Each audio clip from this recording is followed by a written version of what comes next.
Oktoobri lõpus avati Rõuges Pria toel skatepark, kus võivad treenida kõik, kes peavad kinni 3 reeglist.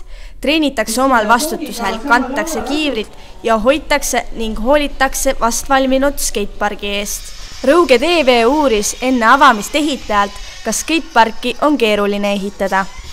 It's simply detailed.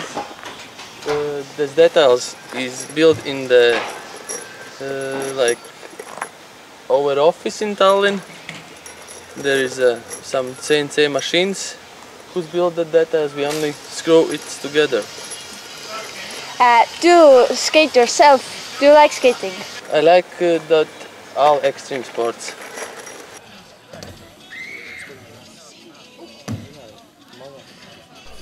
Kui seni võis Rõuge noori Võru skatepargis näha või poetreppidel harjutamas, siis nüüd saavad rõugekad kodus treenida. Kui me tavaliselt tahame minna, siis me võtame siit poistega pundi kokku ja sõidame ratastega Võrru, harjutame ja pärast tuleme tagasi ka.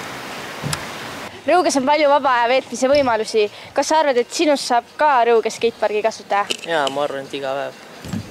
Aga kus sa õpid neid uusi trikke ja sõitmist? Tea YouTube'ist ja niisama inges siin Võrus on näiteks näitavad suuremad trikke.